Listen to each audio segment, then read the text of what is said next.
Halo warga TI, kenalin lagi gue Randi. Di sini gue bakal ngelit segmen podcast kali ini untuk Kastra TV season 3. Dan untuk sesi kali ini gue udah bersama narsum nih yang keren banget.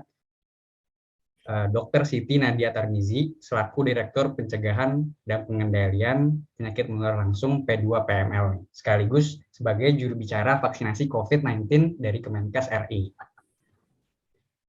Nah dok, gimana nih kabarnya dok? Baik, alhamdulillah. Randy juga warga seluruh teknik industri, moga-moga yang nonton Kastrat kali ini juga sehat semua ya kita ya. Amin. Jadi kayak karena pasti ini dokter udah sibuk banget nih kan, kayak jadi jubir, jadi direktur. Sebenarnya itu ngapain aja sih dok? Kayak kesibukannya Pertanyaan, gimana? ya, makasih. Jadi pertanyaan pertama saya, udah mandi belum nih teman-teman yang nonton Kastrat? Kuliah online itu bikin males mandi gitu ya katanya. Gitu ya, moga-moga ini enggak ya anak-anak teman-teman semua teknik industri. Iya, jadi ngapain aja ya? Jadi yang pasti karena saat ini kan negara kita nih sudah hampir 2 tahun ya mengalami pandemi COVID-19. Jadi menjadi penting adalah di dalam pandemi COVID-19 kita melakukan komunikasi publik atau yang kita sebut sebagai komunikasi resiko untuk kemudian masyarakat paham, kemudian masyarakat kemudian tidak panik, dan masyarakat kemudian mau untuk berkolaborasi dengan berbagai upaya-upaya pemerintah untuk menyegerakan ya, untuk kita bisa keluar dari situasi pandemi COVID-19. Nah, jadi itu sih tugas saya gitu, untuk kemudian menyampaikan informasi-informasi, meluruskan informasi-informasi atau berita-berita yang mungkin kurang tepat yang beredar di dalam masyarakat. Termasuk juga ketika kita bersama untuk memberantas hoax ya. Oke. Berarti utamanya tuh dari komunikasi itu sendiri ya dok, kayak antara pihak-pihak tuh biar kayak sama-sama paham gitu, kayak masalahnya tuh di mana gitu ya dok. Oke. Betul, betul. Oke, terima kasih dok. Tapi sebelum kita mulai podcastnya nih, kayak saya pribadi ingin jelasin dikit nih buat ke teman-teman. Sebenarnya kenapa atau latar belakang kami sebagai Kasrat mengangkat topik vaksinasi ini. Jadi dari websitenya Kemkes sendiri, dari vaksin.kemkes.government.id sendiri, Indonesia sendiri tuh udah mencapai 67,94% nih untuk total vaksinasi dosis 1 dengan jumlah 141 jutaan. Dan 47% untuk vaksinasi dosis kedua dengan jumlah 98 juta 46 ribu. Dan juga menurut beberapa berita yang beredar, Indonesia sendiri udah sampai ke peringkat kelima dok dunia untuk realisasi dosis vaksinasi Indonesia itu sendiri per 17 November 2021. Nah, pada hari itu kayak kami pengen ngobrol-ngobrol nih sama dokter tentang vaksinasi itu sendiri. Nah, buat langsung ke topik nih dok, kayak dari vaksinasi itu sendiri kan kita udah jalan kurang lebih 1 tahun ya dok, kayak awal dari tahun ini kan.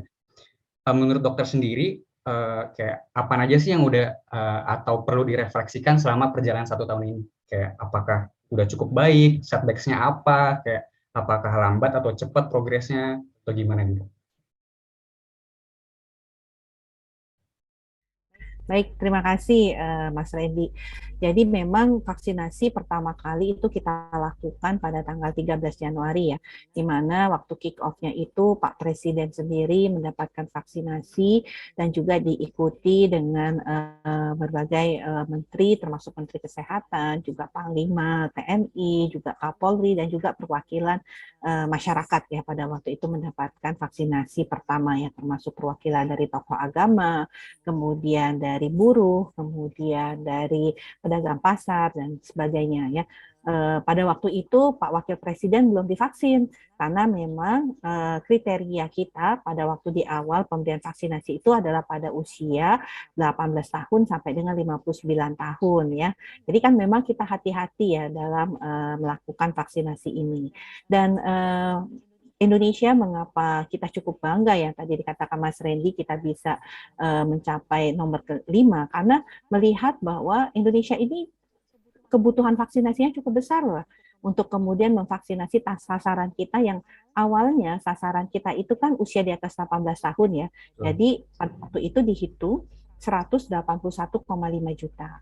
Tapi kemudian dengan adanya informasi baru bahwa usia di atas 12 tahun pun sudah bisa mendapatkan vaksinasi, ini jadi bertambah sasaran vaksinasinya sehingga menjadi 208 juta. Bahkan nanti akan bertambah lagi menjadi 238 juta karena ada penambahan usia di atas 6 tahun. Nah, untuk bisa memvaksinasi 208 juta tadi butuh 406 juta dosis. Nah, itu artinya hampir setengah miliar ya. Padahal total kapasitas produksi vaksin dunia itu hanya 8 miliar. Nah, sementara itu kita bisa lihat ya bahwa sebagian besar vaksin itu telah dimiliki oleh negara-negara yang memang mereka adalah produsen vaksin seperti India, Inggris, Amerika ya dan sebagian negara Eropa. Nah, jadi ini kita cukup bangga karena kemudian satu kita bisa dengan cepat memastikan ketersediaan vaksin dan juga proses penyuntikannya karena kemudian tadi saat ini saja ya kita update mungkin ya sudah 141 juta loh Mas Randy yang sudah mendapatkan vaksin dosis pertama dan sudah 97 juta yang mendapatkan dosis kedua ya 97 juta orang loh. Bayangkan kalau negara di Eropa itu ada berapa negara itu yang mendapatkan vaksin dengan jumlah seperti itu. Karena kita juga penduduknya kan luar biasa banyak. Nah, ini kalau kita lihat target kita di akhir tahun itu mencapai 80% untuk dosis pertama bagi sasaran kita dan dosis kedua itu 60%.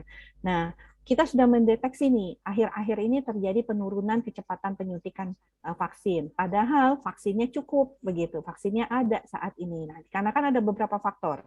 Yang pertama adalah kita mulai pada daerah-daerah sulit nih, karena daerah-daerah yang tentunya seperti kepulauan, kemudian berada di perbatasan, ya terluar, ya kemudian dia terdalam gitu ya, karena kita tahu misalnya di Kalimantan itu jarak dari rumah satu ke rumah lainnya kan jauh-jauh ya, apalagi di desa-desa yang terpencil seperti itu. Nah, yang kedua adalah masyarakat ini masih ada yang pilih-pilih vaksin, jadi mereka menunggu jenis vaksin tertentu. Nah, ini yang tentunya kita tidak berharap ini terus terjadi, karena kita perlu betul-betul untuk melakukan percepatan penyelesaian vaksinasi kita. Oke.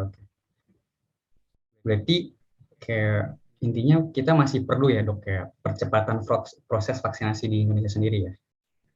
Betul, tetap kita dorong ya, walaupun sudah sesuai dengan target dan rencana kita untuk proses vaksinasi ini, tetapi kita tetap dorong untuk segera ya kita menyelesaikan sasaran vaksinasi kita 208 juta sasaran ini. Nah, karena nanti kan kita akan sudah mulai lagi nih dengan menyuntikkan vaksin ini kepada anak usia di atas 6 tahun ya.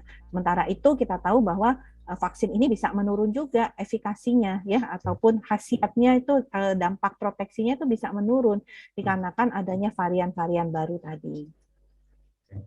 Tapi ini dok, sebelum kita lanjut, dokter pasti udah vaksin ya kan? Udah pasti. Kalau boleh tahu nih, kalau dokter sendiri pakai vaksin apa sih dok dan di mana dokter vaksin gitu? Ya. Saya termasuk karena kami termasuk adalah kelompok tenaga kesehatan ya. Jadi pada kesempatan pertama kami bisa mendapatkan vaksinasi dan kebetulan pada waktu itu yang ada hanya vaksin Sinovac ya. Jadi saya mendapatkan 2 kali vaksin Sinovac ya.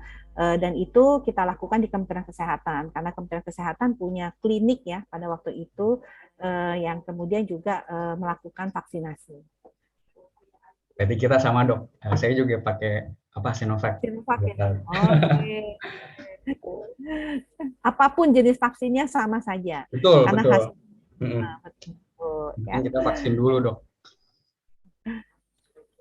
Tapi dok, waktu saya vaksin, saya sebenarnya juga waktu itu milih-milih tempat vaksinnya sendiri sih dok. Kayak kalau bisa dilihat kayak background ini agak berkerumun gitu kan dok. Kayak tapi waktu itu pasti di Kemenkes sendiri nggak berkerumun dong, kayak rapi, ngantri dan segala macam. Tapi kalau menurut dokter sendiri, buat pusat-pusat vaksinasi yang yang berkerumun, yang nggak rapih gitu lah, itu gimana dok pendapat dokter sendiri dan gimana caranya dari Kemenkes sendiri buat ngerapihin pusat-pusat vaksinasi kayak gitu?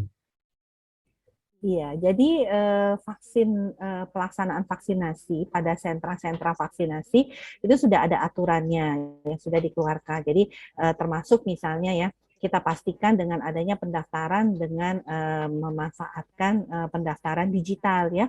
Jadi jangan orang kemudian walk in terus langsung untuk divaksin, karena kalau nanti walk in bisa antriannya panjang sekali ya kan begitu, dan masyarakat pasti akan berebutan vaksinnya, karena vaksin yang akan disediakan per hari itu kan ada jumlahnya ya kan, seperti itu ya kan, dan ada kapasitas juga untuk tenaga kesehatan dalam melakukan vaksinasi. Kita kan tidak bisa kemudian kalau ribuan itu harus terbagi dalam beberapa batch tentunya. Nah, ini penggunaan pendaftaran di awal-awal, kalau kita masih ingat ya, menggunakan pendaftaran secara digital itu adalah solusi. Yang kedua adalah sentra-sentra vaksinasi itu memang harus mengatur jalur untuk pelayanan vaksinasi, karena misalnya pada saat datang menunggu dulu, karena kan proses vaksinasi itu ada 4 waktu itu ya, sebelum kita kemudian berubah menjadi 2 ya. 4 itu artinya pendaftaran, yang kedua itu adalah screening, yang ketiga adalah penyuntikan, dan yang keempat adalah observasi. Jadi di tiap tahapan tadi itu harus ada ini ya, harus ada bagaimana mengaturnya supaya orang rapi, tidak menumpuk, dan juga harus dihitung setiap menitnya berapa lama jalannya, sehingga tidak terjadi penumpukan atau kerumunan. Itu menjadi penting karena kemudian kita tidak berharap ya pada waktu itu pelaksanaan vaksinasi yang kita tahu bahwa juga harus diiringi dengan protokol kesehatan. Oke dok, tadi sempat juga disinggung nih sama dokter kayak karena walaupun udah vaksin, efikasi vaksin sendiri itu bisa menurun kan, kayak karena ada salah satu faktornya ada varian-varian baru nih. Menurut dokter, tanggapan dokter sendiri itu gimana? Apakah kayak kita setiap tahun atau setiap 6 bulan sekali perlu ada vaksin dosis 3 atau booster sendiri atau gimana nih dok? Iya, kalau COVID-19 ini kan sebenarnya penyakit yang baru ya. Artinya umurnya aja belum 2 tahun ya, Randy ya. Jadi kita masih belum tahu nih si COVID-19, karena tahu-tahu sekarang COVID-19 itu sudah beda banget jenis virusnya dibandingkan dengan virus pertama di Wuhan gitu ya. Bahkan sekarang sudah ada varian Omikron lagi yang paling baru ya kan. Nah, artinya virusnya terus bermutasi dan kemudian dia terus menyesuaikan, termasuk juga tadi dari tingkat penularannya, kemudian tingkat keparahannya, dan juga dampaknya terhadap vaksin, karena ternyata virus itu pintar loh Ren, dia bisa mengelabui sistem imunitas kita yang kita sebut sebagai immunity escape ya, dia jadi bisa lolos dari deteksi radarnya si antibodi kita yang kemudian akan menetralisir virus tersebut, sehingga kemudian dia tidak menjadi aktif atau inaktif gitu ya. Nah, tentunya apakah nanti ke depan kita masih memerlukan vaksinasi ulang seperti misalnya vaksinasi influenza ya setiap tahun, atau cukup dengan tambahan dosis 1 kali, ini saat ini masih dalam proses kajian ya oleh para ahli lah, ilmuwan tuh masih sedang meneliti ya. Nah, tapi buat kita nih masyarakat, yang paling penting adalah ya kita apa yang kemudian disampaikan atau menjadi kebijakan pemerintah ini kita ikuti begitu. Nah, yang paling utama nih teman-teman Randy nih ya gitu, yang harus diketahui bukan hanya ikut vaksin, tapi mungkin Randy pernah baca ya bagaimana aparat petugas itu memubarkan kerumunan yang pernah terjadi di sebuah restoran X gitu. Nah, karena apa nih, anak mudanya nongkrong tanpa protokol kesehatan. Nah, jadi lebih penting nih ya buat para kaum milenial nih ya, untuk kita bukan hanya divaksin, tapi bagaimana protokol kesehatan itu betul-betul juga dijalankan oleh para generasi milenial ini. Jadi pakai masker itu tren loh. Nah, jangan kemudian pakai masker itu wah ngapain pakai masker, cupu kamu pakai masker gitu kan. Jangan sampai gitu ya kan, justru kita mendorong kita menjadi bagian untuk kemudian bisa menyelesaikan. Kita adalah juga generasi-generasi muda yang harus mengedukasi. Kalau saya lihat kan banyak sekali malah generasi muda yang nggak percaya COVID, ada yang kemudian prokesnya malah nggak benar, padahal generasi muda itulah sebenarnya agen perubahan loh. Oke, oke. Bener banget dok. Kayak saya pribadi kalau kalau berpergian, kalau nggak pakai masker, itu kayak rasanya ada yang kurang gitu dok. Kayak udah new normal kayak gini, kayak apa ya yang kurang ya? Oh iya masker, hand sanitizer. Bener-bener. Nah, tuh tepat. Moga-moga banyak rendi-rendi lainnya nih. Tapi dok, terkait apa ya, dosis vaksinasi ketiga atau booster ini kan ada beberapa wacana yang beredar ya di masyarakat, kayak ada salah satu skema yaitu vaksin berbayar nih buat apa tambahan vaksin atau dosis ketiga ini. Menurut dokter itu sendiri itu gimana dok? Kayak kan orang-orang kayak protes kan, kayak aduh vaksin bayar lagi gitu. Jadi sebenarnya ada masalah ekonomi, ada masalah etis dan segala macam. Kalau dari dokter sendiri gimana? Ya, jadi mengenai vaksinasi berbayar ini kita juga tentunya pemerintah kan harus menghitung ya kebutuhan vaksin dan kemudian juga untuk melakukan pembiayaan-pembiayaan lainnya. Jadi kita tadi bahwa vaksinasi booster itu kan masih berupa alternatif ya untuk kemudian apakah nanti memang diperlukan atau tidak. Karena sampai saat ini yang menjadi rekomendasi daripada WHO pun belum ada untuk vaksinasi booster, hanya rekomendasi dari negara-negara tertentu ya, yang kemudian kalau misalnya kelompok rentan itu bisa mendapatkan vaksinasi seperti itu ya. Nah, tapi tentunya di sisi lain ada manfaat yang bisa kita ambil. Saat ini vaksin yang sudah mendapatkan izin penggunaan darurat itu ada 11 jenis vaksin ya. Nah, artinya kalau saat ini 11 jenis vaksin itu tidak semuanya digunakan oleh pemerintah ya. Jadi vaksin itu juga ada sebagian saja yang digunakan oleh pemerintah. Nah, ini alangkah tentunya kalau kemudian ada solusi vaksinasi berbayar, ini tentunya akan menjadi juga solusi untuk masyarakat yang pengen atau fanatik pada merek atau jenis vaksin tertentu. Kalau sekarang kan pemerintah bilang nggak boleh milih-milih vaksin, pokoknya vaksin yang ada suntik, sama kayak Randy dapatnya Sinovac ya Sinovac, mungkin temannya Randy dapatnya Pfizer ya Pfizer begitu, dapatnya AstraZeneca ya dapat AstraZeneca. Jadi tergantung sama ketersediaan vaksin seperti itu ya. Nah, jadi ini ya apapun juga jenis vaksinnya itu nanti bisa menjadi pilihan seperti itu. Nah, kalau kemudian yang tidak mampu itu pasti akan ditanggung pemerintah. Bahkan yang lansia pun ya, karena kita tahu lansia itu kan sudah mungkin sudah tidak bekerja, kemudian mau minta dibayarin anaknya, dia malu, nggak enak ya seperti itu. Nah itu untuk lansia vaksinasi boosternya akan ditanggung oleh pemerintah. Tapi untuk masyarakat lain yang memang memiliki keterbatasan dari sisi ekonomi, pasti pemerintah akan mengcover pembiayaan vaksinasi boosternya. Oke, oke. Berarti memang ada kategori-kategorinya ya dok, yang buat emang bakal ditanggung sama pemerintah. Betul, dan kita prinsipnya gotong royong ya kan, silahkan ada pilihan vaksin, kalau lebih fanatik pada vaksin tertentu ya ada alternatifnya ya, tidak harus menggunakan vaksin di pemerintah. Nih dok, tapi kayak trivial aja nih dok, lebih baik vaksin bayar tapi nggak antri, atau vaksin gratis tapi antri dok? Semuanya ada pilihan masing-masing ya, artinya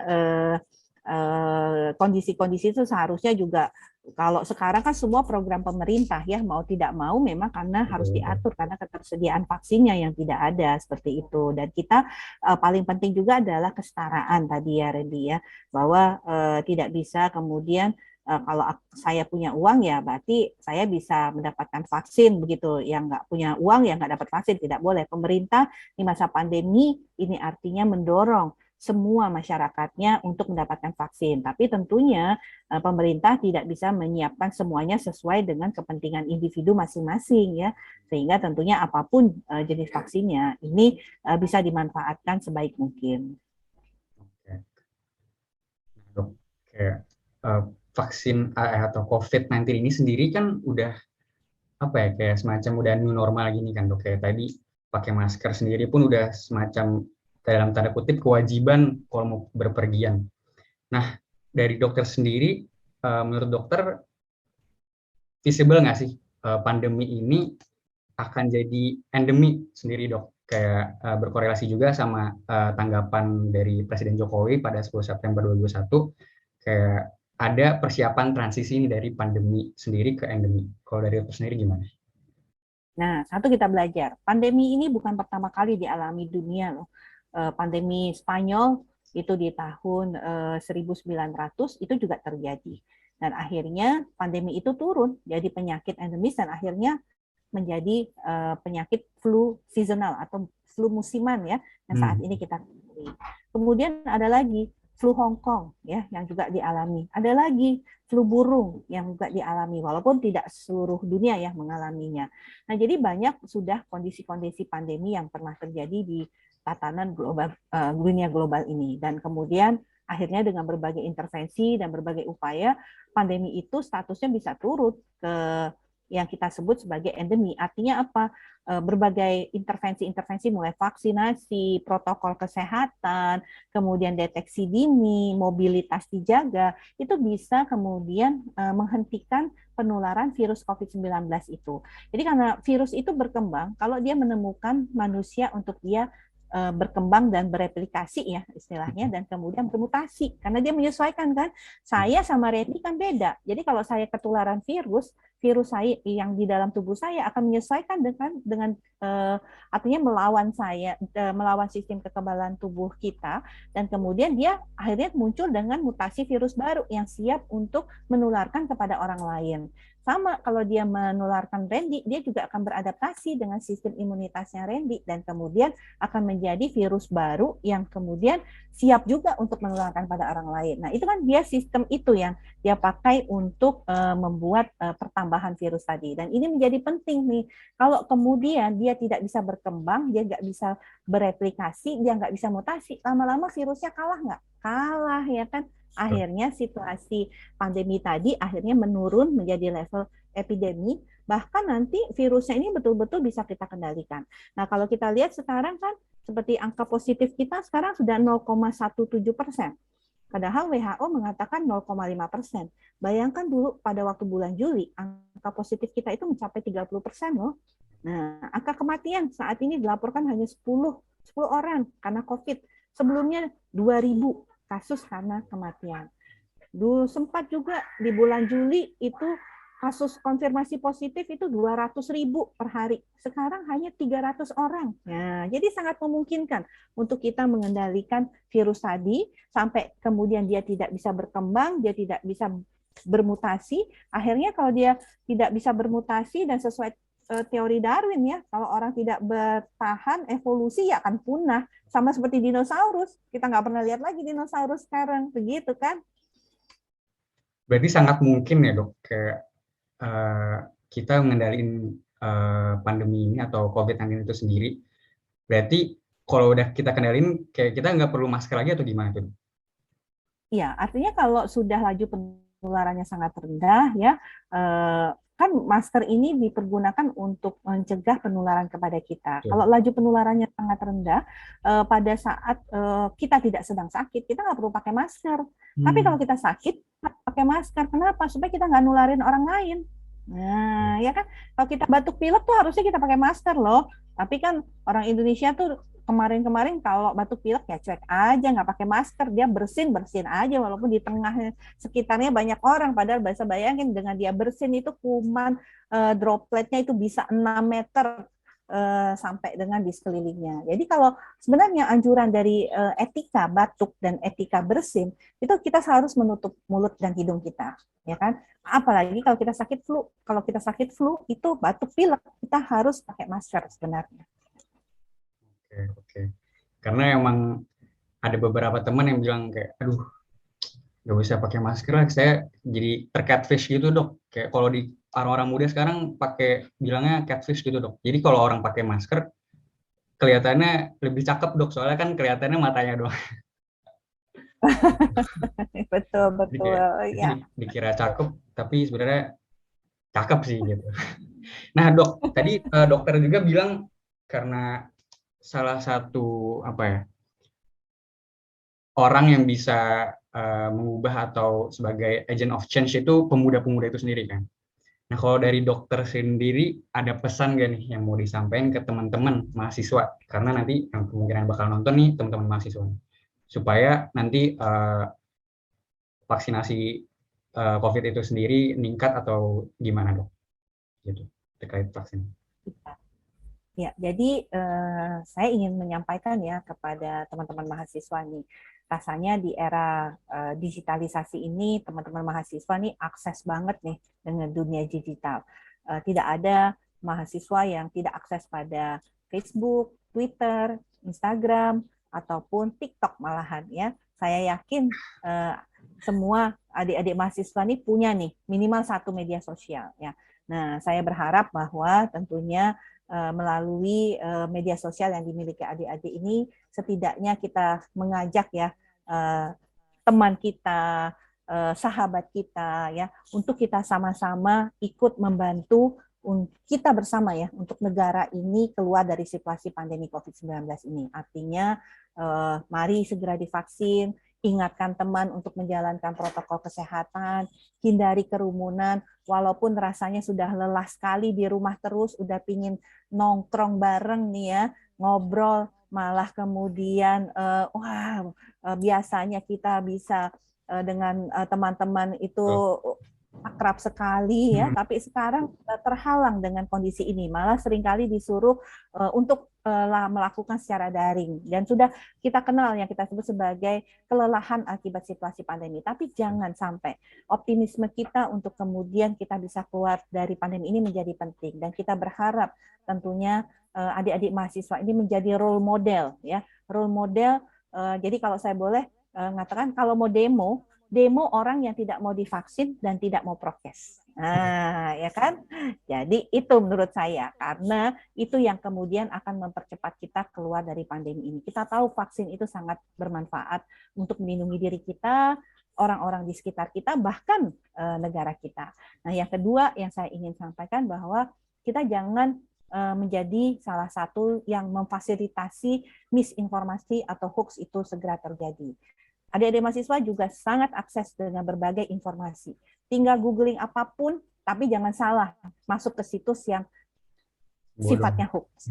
Nah, jadi cari informasi yang benar. Kalau terima tentang Twitter atau terima informasi dari Facebook atau terima tentang WA, cek dulu. Nah, kita sudah punya loh sistem untuk mencek itu ya. Baik Hoaxbuster ataupun di Kominfo itu sudah ada. Nah, jadi jangan cepat-cepat kemudian men-share berita.